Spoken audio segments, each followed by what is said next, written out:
இருப்பதை கொண்டு சிறப்புடன் வாழ வேண்டும்.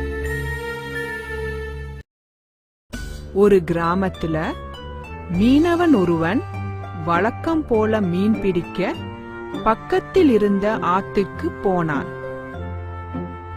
தன்னோட வலைய ஆத்துக்குள்ள போட்டு காத்துக்கிட்டு இருந்தான்.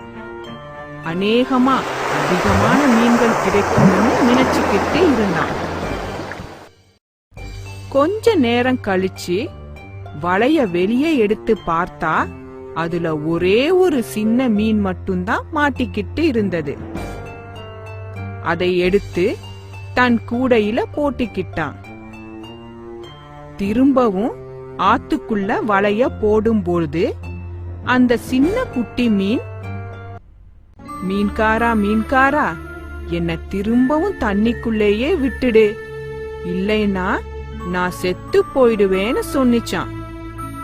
அதுக்கென்ன இப்பன்னு மீன்காரன் கேட்டான். அதற்கு அந்த குட்டி மீன் என்ன சொன்னிச்சு தெரியுமா?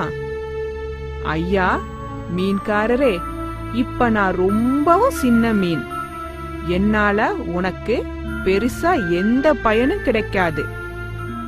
கொஞ்ச நாள் கழிச்சு நான் ரொம்ப பெரிய மீன் ஆயிடுவேன். அப்ப நீ என்ன திரும்பவும் பிடிச்சுக்கலாம், உனக்கு நல்ல லாபமும் கிடைக்கும்னு ஆசை காட்டுச்சு. அதற்கு மீன்காரன், முடியவே முடியாது, பிடிச்சது பிடிச்சதுதான், உன்னை நான் விடவே மாட்டேன். அப்படி விட்டுட்டா திரும்பவும் உன்னை பிடிக்கவே முடியாது. அந்த முட்டாள்தனமான காரியத்தை நான் செய்யவே மாட்டேன்னு கண்டிப்பா சொல்லிட்டு அந்த குட்டி மீனை கூடைக்குள்ளவே போட்டு மூடி வச்சிட்டான். இதிலிருந்து என்ன தெரிஞ்சது குழந்தைகளே? பெருசா ஏதாவது கிடைக்கும்னு நினைச்சு நம்ம கிட்ட இருக்கிறத இழந்து விடக்கூடாது. சரிதானே?